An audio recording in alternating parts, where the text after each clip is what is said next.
भारत माता की भारत माता की भारत माता की वंदे वंदे वंदे वंदे भारत माता की भारत माता की भारत माता की वंदे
क्या कहना चाहेंगे इस यात्रा के बारे में? ये शौर्यांजलि यात्रा 1971 की जो युद्ध हुआ था उसके 50 वर्ष हो रहे हैं और ये युद्ध दुनिया का सबसे कम दिनों तक चलने वाला युद्ध था।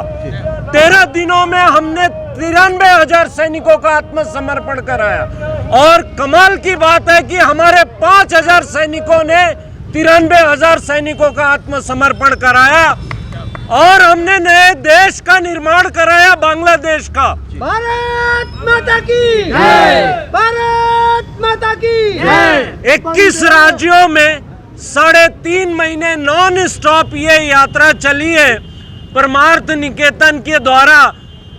और लोकेश जी जो हमारे बगल में खड़े हैं, बिना इनके सपोर्ट के और रात को जब मैं 1:30 बजे डर से उठ जाता था कि आगे की यात्रा मैं कैसे करूंगा और भाई साहब को फोन करता था तो भाई साहब कहते थे, संग्राम सिंह डरो मत, मैं तुम्हारे साथ हूं और कुछ भी होगा प्रॉब्लम तो हम आपके साथ तन मन धन से खड़े हैं। और आज यहां तक दिल्ली तक पहुंचाने में सबसे बड़ा योगदान लोकेश जी का है और हमारे जो देशभक्त लोग हैं यहाँ पे जो भाई खड़े हैं। मैंने तो बड़े स्वागत मिले, लेकिन ऐसा स्वागत पूरे 27,000 किलोमीटर की यात्रा में मैंने नहीं देखा। अभी तक 27,000 किलोमीटर आप चल चुके हैं, आगे की यात्रा कब कहां तक? ये 17 दिसंबर को परमार्थ निकेतन में पूज्य स्वामी चिदानंद जी के हाथों समापन होगा। उसमें हमारे बालकिशन जी भी आने की संभावना है और राष्ट्र के बड़े देशभक्तों के भी वहां पे करीबन 7-8 हजार लोगों की भीड़ जमा होनी है। और लोगों को मैं संदेश देना चाहता हूं, बिपिन जी गए तो क्या हुआ, हजारों बिपिन रावत इस देश में हैं और आने वाले दिनों में ऐसे ही सेनाध्यक्ष सीडीएस हमारे देश में उत्पन्न होंगे और चीन क्या, जापान क्या और पाकिस्तान, अमेरिका को सबको मुंह तोड़ जवाब देने में हमारी भारतीय जवान और भारतीय सेना सक्षम है। हम सिविलियन हैं, हर सिविलियन का कर्तव्य है कि भारत में जाए और हमारे वीर जवानों का ऐसे ही हौसला बढ़ाए। और पुनः आप मीडिया बंधु को भी धन्यवाद देता हूं क्योंकि आपके बिना ये आवाज लोगों तक पहुंचेगी नहीं। और पुनः चरण स्पर्श हृदय से नमन मेरे बड़े भाई लोकेश जी का करता हूं क्योंकि आर्थिक तौर से भी इन्होंने मदद करवाया और सबसे बड़ा चीज मोरल सपोर्ट है। जय हिंद फाउंडेशन महाराष्ट्र एक है, उन्होंने हमारे महाराष्ट्र में बहुत बड़ा सपोर्ट किया। दिव्य सेवा फाउंडेशन लंदन की है, भाई साहब की भारतीय में, जिन्होंने घी, चाय पत्ती और खांड काफी कुछ इन्होंने लाखों रुपए का सामान सैनिकों में फ्री ऑफ कॉस्ट दिया। तो इनको मैं हृदय से नमन करता हूँ, कोटि कोटि नमन करता हूँ। मेरे पुलिस के जवान खड़े हैं, वो जो हमारे आंतरिक सुरक्षा के प्रहरी है उनके लिए भी एक जोरदार ताली बजाइए आप लोग। लोकेश जी क्या कहना चाहेंगे इस यात्रा? देखिएगा, ये यात्रा जो शुरू हुई एक जज्बा था संग्राम सिंह जी का। इन्होंने कहा भाई साहब मैं सैनिकों के बीच उनके परिवारों में जाना चाहता हूँ, उनको सम्मानित करना चाहता हूँ। कारण है जब सैनिक चला जाता है तो उसके परिवार का क्या होगा, कोई नहीं सोचता। इन्होंने सोचा और उनके माता पिता को, जिनके लिए कोई कुछ नहीं करता, पत्नी है उसको सारे गेंस मिलते हैं, बच्चों को मिलते हैं, लेकिन जो सैनिक के माता पिता होते हैं उनको कोई लुक आफ्टर नहीं करता। हमने प्रण किया कि उनके माता पिता को हम आर्थिक सहयोग करेंगे, हर प्रकार का सहयोग करेंगे। उन्हें कोई आवश्यकता है, हमारे पास पूरा देश का डाटा आ गया है, हम उन्हें नियमित रूप से पूरे वर्ष भर का शासन, राशन और वस्त्र इत्यादि दे के उनकी मदद करते रहेंगे। सरकार की बात करें तो सरकार तो योगदान देने के लिए हर संभव प्रयास कर रही है, लेकिन आपने बहुत अच्छी बात कही। हम ये कहना चाहते हैं कि सरकार के भरोसे नहीं, बिना सरकार के असरकारी काम ज़्यादा असर करता है। ध्यान से सुन लो, अपना कर्तव्य समझे। हर सिविलियन अपने को सैनिक समझे, तब उसको पता लगेगा। वो माँ बन के समझे, वो पिता बन के समझे, जब तब पता लगेगा कि सैनिक के घर की पीड़ा क्या होती है। जय हिंद, जय भारत।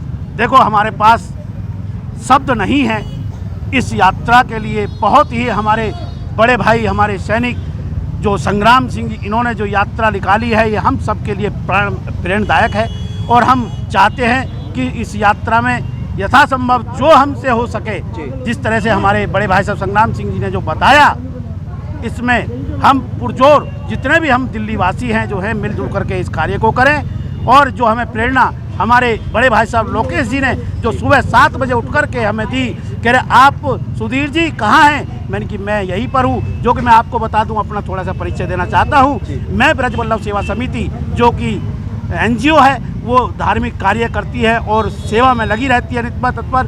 तो मेरे बड़े भाई साहब लोकेश जी का मेरे लिए निवेदन करा था उन्होंने कि सुबह सुधीर जी उठो। इनका निवेदन तो क्या, इनका तो मेरे लिए आदेश था और मैंने आदेश का पालन किया। जिस तरीके जो मेरे से मन पड़ा मैंने किया। इसी के साथ मेरे पास शब्द नहीं है। जय श्री राम, वंदे मातरम। आप क्या कहना चाहेंगे? भारत माता की जय।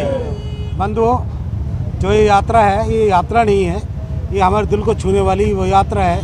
वास्तव में एक जो उद्देश्य उठाया है, वो उद्देश्य ये है कि क्योंकि ज़्यादातर क्या है, यंग एज में हमारे सैनिक जो मारे जाते हैं, जो शहीद हो जाते हैं, उनकी विधवाएं जो हैं वो कई बार शादी कर लेती है।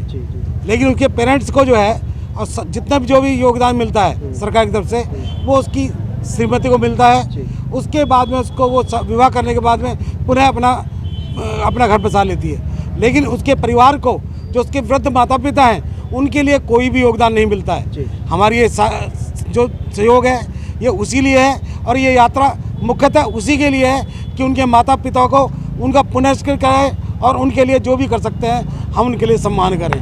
जय हिंद, जय भारत। विनोद जी क्या कहेंगे? ये जो आप लोगों ने स्वागत करा है देशभक्ति, सब भाइयों में देशभक्ति का जज्बा तो होना ही चाहिए। और अब जो ये यात्रा चल रही है, ये देश को जगाने के लिए है।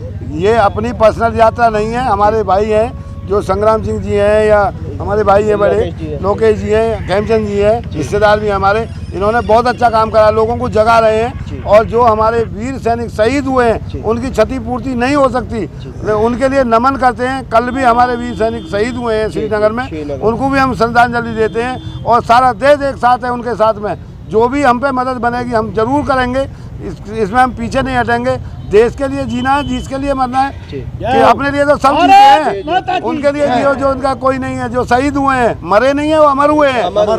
उनके लिए हमें जीना है। हम उनकी वजह से आज यहाँ बात कर रहे हैं आपसे। उनकी हमें दुख तकलीफ माता पिता बहन भाई सब परिवार की देखनी है।